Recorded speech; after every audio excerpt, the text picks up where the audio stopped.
Et puisque nous sommes au Palais du Peuple, restons-y pour vous parler de la remise et reprise entre le président du bureau provisoire, Léon Mamboleo, qui a passé le bâton de commandement à Alexis Tambwe Mwamba, qui a aussitôt pris possession de ce bureau, nous ferons dire Bertin Ekofo, John Kayumba et Christian Tako. Le nouveau président du Sénat, Alexis Tambwe Mwamba, a pris officiellement ses fonctions ce mercredi à l'issue de l'opération de remise-reprise avec le bureau provisoire. La cérémonie s'est déroulée en présence de tous les membres élus du bureau définitif qui étaient en face de ceux du bureau provisoire. Alexis Tambwe Mwamba est conscient de l'immense tâche qui l'attend au percheur du Sénat et des défis majeurs à relever avec le concours de tous les autres membres du bureau. Dans son premier discours, après son élection, Alexis Tambwe Mwamba n'a-t-il pas déclaré « Le Sénat est et reste le stabilisateur institutionnel indispensable à une démocratie apaisée et nos prédécesseurs l'ont bien montré au cours de la longue législature précédente. Le Sénat protège les citoyens des lois parfois votées dans la précipitation, sous des pressions médiatiques du moment, des excès éventuels de l'exécutif, influencés par la proximité d'élections ou des problèmes face à l'opinion publique. C'est ce contre-pouvoir exigeant qu'incarne le Sénat, qui va nous obliger à nous opposer avec discernement, sans les excès de postures partisanes, aux artifices de communication et aux effets de mode qui caricaturent le passé, idéalisent le présent et feraient croire qu'on passe de l'ombre à la lumière, de l'ancien monde au nouveau monde. Le document de la remise et reprise concerne entre autres la synthèse des activités parlementaires, le rapport financier et les arriérés législatifs. Une photo de famille a clôturé la cérémonie. Ensuite, chaque membre a pris possession de son bureau. C'est le cas du président lui-même, Alexis Tambwe Mwamba, qui a visité son cabinet, ainsi que le premier vice-président Sami Badibanga, le deuxième vice-président John Tibasima, accompagné du secrétaire général du Sénat Gilbert Kikoudi. Le rapporteur Kaumba s'est installé également immédiatement après la cérémonie de remise-reprise. Le questeur adjoint Roli Lelo a visité lui aussi les différents bureaux de son cabinet sous la conduite du service du protocole. Informatiser le Sénat et faire en sorte que tous les votes de cette deuxième institution du pays soient électroniques, c'est la vision du nouveau président du Sénat qui a expliqué au cours de sa première réunion avec tous les membres du bureau. Et Eugénie Dada Chabani nous en parle. La vision du président du Sénat, Alexis Tambwe Mwamba, pour la Chambre haute du Parlement est de maintenir les caps d'une institution de référence laissée par son prédécesseur Léon Kengo Adondo. Pour assurer son bon fonctionnement, il compte moderniser cette deuxième institution du pays, question de lui permettre de mieux s'acquitter de sa mission, à savoir légiférer et contrôler l'action du gouvernement. Pour les provinces, il est décidé à soutenir l'effectivité de la caisse de péréquation. Cette vision a fait l'objet de la première réunion de prise de contact avec tous les membres du bureau définitif du Sénat. Que nous avons fait l'état des lieux. Pour le moment, nos priorités, c'est de mettre tout en place pour que les sénateurs puissent partir en vacances dans les meilleures conditions. J'ai donné les instructions pour qu'on trouve les solutions nécessaires à cela. Sur le plan de la gestion de la chambre haute, je veux tout faire pour profiter de la période de vacances pour réfléchir sur le mode de gestion moderne que je voudrais pouvoir intégrer de telle façon qu'à partir de la rentrée, nous ayons une approche quant à la gestion du Sénat. J'ai l'ambition faire en sorte que tous les votes soient désormais électroniques. J'ai tout un programme informatique qui est dans ma tête, que je vais finaliser avec les experts et qui devrait pouvoir démarrer à partir de la prochaine session parlementaire.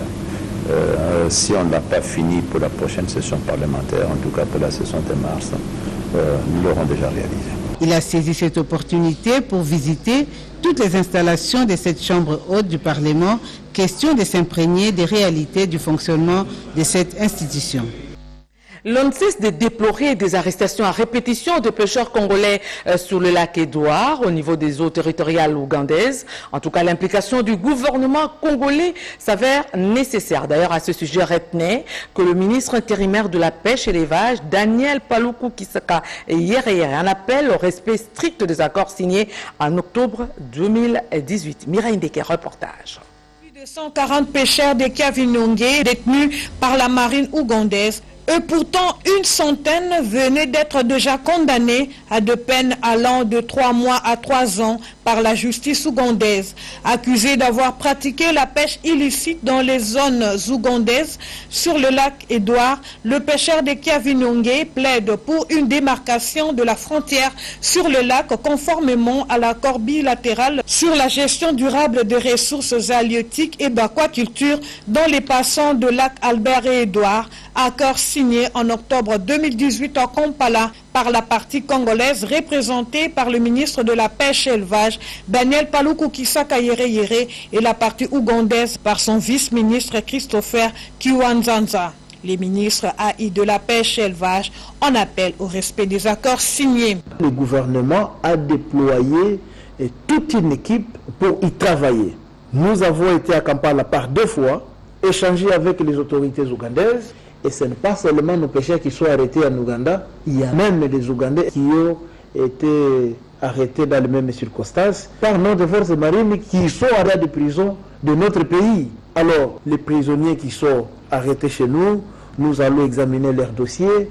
Et ceux qui sont en Ouganda, l'Ouganda examine le plus rapidement possible leurs dossiers pour que les compatriotes retrouvent leur liberté. Les ministres a dans la même optique interpellé le pêcheur de Kavinongé à ne pas détruire les zones de frayeur et à ne pas utiliser les filets prohibés, et cela pour ne plus être tenté d'aller pratiquer frauduleusement la pêche dans les eaux territoriales ougandaises. 28 stations automatiques pour le prélèvement des données météorologiques, prévention des catastrophes oblige. C'est le don de la Chine en faveur de la Metelsat. Des techniciens chinois ont visité des équipements installés au parc météo pour s'assurer justement du bon fonctionnement. Les détails avec Oscar Mbal Kaïcha. Des autres démarques dans les installations de la Metelsat au quartier météo dans la commune d'Ngaliema. Des experts chinois conduits par les conseils économiques de l'ambassade de Chine en RDC sont allés visiter les équipements délivrés par la Chine en faveur de la Metelsat, Agence nationale de météorologie et de télédétection par satellite. Il s'agit notamment de 28 stations automatiques et autres équipements de prélèvement des données météo à déployer dans les 26 provinces qui composent la République démocratique du Congo pour une valeur estimée à plus de 2 millions de dollars américains. J'ai visité les matériaux et l'installation. Je suis très content de voir la bonne condition, le bon fonctionnement de ces équipements. J'espère qu'on va continuer notre collaboration. La Metelsat, qui bénéficie du financement de la Banque mondiale dans le cadre du projet Hydromet, veut mettre à la disposition des provinces de la RDC l'expertise chinoise.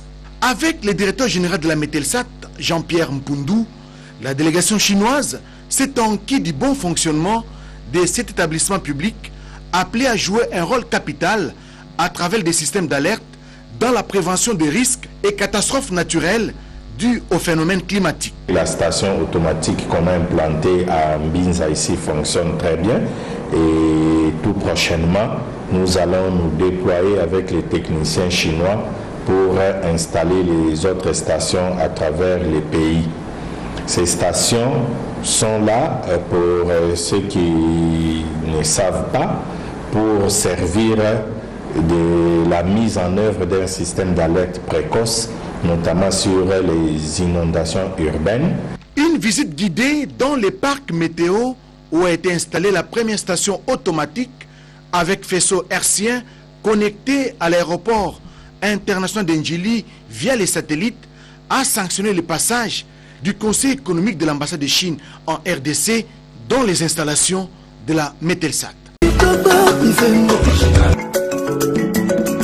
Original.